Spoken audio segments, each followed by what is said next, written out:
ಮಾಹಿತಿನೂ ಇಲ್ಲ. ಯಾರಿಗೆ ಮಾಹಿತಿ ಇದೆ ಅವ್ರು ಮಾತಾಡ್ತಾರೆ. ನಿನ್ನೆ ಕುಮಾರಸ್ವಾಮಿ ಅವರು ಹೇಳಿದ್ದನ್ನು ಗಮನಿಸಿರ್ಬೋದು ಅಂತ.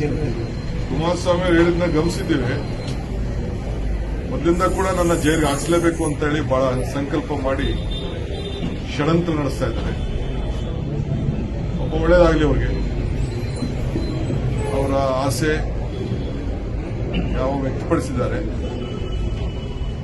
ಏನೇನು ಮಾತಾಡ್ತಾ ಇದ್ದಾರೆ ನನಗೆಲ್ಲ ನಾನು ಹಬ್ಬ ಆಗಲಿ ಉತ್ತರ ಕೊಡ್ತೀನಿ. ಭವಿಷ್ಯ ನುಡಿತಾ ಇದ್ದಾರೆ ಅಂತ ಸರ್, ಭವಿಷ್ಯ ನುಡಿತಾ ಇದ್ದಾರೆ ಕುಮಾರಸ್ವಾಮಿ ಅವರು. ಮೊದಲಿಂದ ಕೂಡ ಕುಟುಂಬದ ನನ್ನ ಮೇಲೆ ದೊಡ್ಡ ಷಡ್ಯಂತ್ರ, ಇವತ್ತೇನಲ್ಲ, ಹಿಂದೆ ನನ್ನ ತಂಗಿ ಮೇಲೆ, ನನ್ನ ತಮ್ಮನ ಮೇಲೆ, ಎಲ್ಲರ ಮೇಲೂ ಈ ರೀತಿ ಹಿಂದೆ ಚೀಫ್ ಮಿನಿಸ್ಟರ್ ಆಗಿದ್ದ ಪ್ರಯತ್ನ ಮಾಡಿದ್ರು. ಅದಾದ್ಮೇಲೆ ಬೇಕಾದಷ್ಟು ಕೇಸ್ಗಳು ಹಾಕಿದ್ರು. ಈಗೂ ಮಾಡ್ತಾ ಇದ್ದಾರೆ ಅಂತ ಅವರೇ ಹೇಳಿದ್ದಾರೆ. ಜೈಲಿಗೆ ಹೋಗುವಂತ ದಿನ ಹತ್ರ ಬಂದಿದೆ ಅಂತ. ಅದಕ್ಕೂ ಉತ್ತರ ಕೊಡ್ತೀನಿ, ಅವ್ರಿಗೂ ಉತ್ತರ ಕೊಡ್ತೀನಿ. ಇಲ್ಲ ನಾನು ಒಂದು ಕೆಲಸ ಮಾಡಿದ್ದೀವಲ್ಲ, ಇದು ಎಲ್ಲರೂ ಒಂದು ಕೊನೆ ಆಗಬೇಕು. ನಿಮ್ದು ಯಾವ್ದಾದ್ರು ಒಂದು ಚಾನಲ್ಗೆ, ಪ್ರಸಿದ್ಧವಾದ ಚಾನಲ್ಗೆ ಕರೀರಿ, ಪಕ್ಕದಲ್ಲಿ ಅವ್ರನ್ನೂ ಕುಂಡಿಸ್ಕೊಳ್ಳಿ, ನನ್ನೂ ಕುಂಡಿಸ್ಕೊಳ್ಳಿ. ಹಿಂದೆ ಸಾತ್ತೂರಲ್ಲಿ ನಡೆದಿದ್ದಲ್ಲ ಮ್ಯಾಚ್ 2020, ಹಂಗೆ ನಡೀಲಿ. ನಾನು ಅಸೆಂಬ್ಲಿಲಿ ಕರೆದಿದ್ದೆ, ಪಾರ್ಲಿಮೆಂಟ್ ಕೊಂಡೋದು.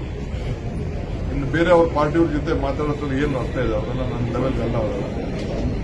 ಅದಕ್ಕೆ ಅವ್ರನ್ನೇ ಕರೆದ್ಬಿಡಿ, ನೀವೆಲ್ಲ ಫಿಕ್ಸ್ ಮಾಡ್ಬಿಡಿ. ಸಾಕಷ್ಟು ಬಾರ ಆಹ್ವಾನ ಕೊಟ್ಟಿದ್ರಿ ಸರ್, ಸಾಕಷ್ಟು ಬಾರ ಆಹ್ವಾನ ಕೊಟ್ಟಿದ್ರಿ.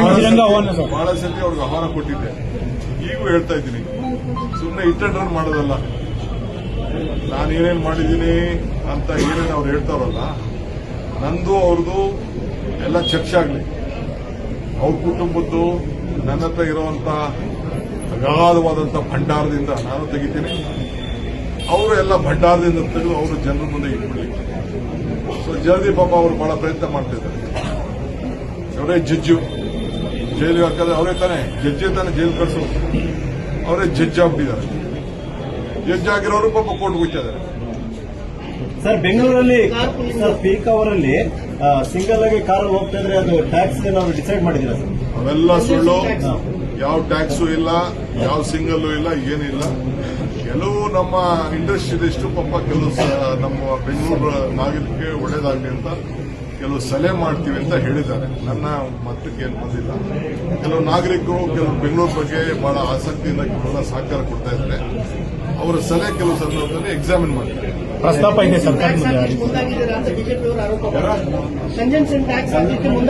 ಬಿಜೆಪಿಯವರು ಏನೋ ಪ್ಲಾನ್ ಇರಬೇಕು, ಕೇಂದ್ರ ಸರ್ಕಾರದಲ್ಲಿ ಒಂದು ಪ್ಲಾನ್ ಇರಬೇಕು.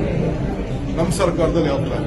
ಸರ್, ನಿಮ್ಮ ಮನೆ ಸರ್, ನಿಮ್ಮ ಸರ್ಕಾರಿ ನಿವಾಸದ ಮುಂದೆ ಕಾರ್ ಹಾಕಿದ್ರು ಸರ್, ಅದನ್ನೇ ಕಳಪೆ ಕಾಮಗಾರಿ ಮಾಡಿದ್ರು. ವರದಿ ಬಂದ್ಮೇಲೆ ಮತ್ತೀಗ ಹೊಸದಾಗಿ ಕಾರ್ ಹಾಕೋರು ಸರ್. ಎಲ್ಲಿ ಅವ್ರಿಗೆ ಲೈಫೇ ಕಳಪೆ. ಬಿಜೆಪಿಯವ್ರ ಲೈಫ್ ಅಲ್ಲ, ಬಿಜೆಪಿ ಅಲ್ಲ ಸರ್, ನಿಮ್ಮ ಅಧಿಕಾರಿಗಳು ಸರ್. ನಮ್ದು ಯಾವ್ದು, ನಾವ್ಯಾವ್ದು ಕಳಪೆ ಹೋಗಲಿಲ್ಲ. ಅವರೆಲ್ಲ ಕಳಪೆ ಹಾಕ್ಸ್ತಾ ಇದ್ರು.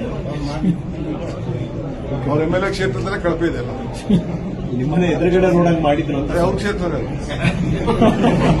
ಸರ್.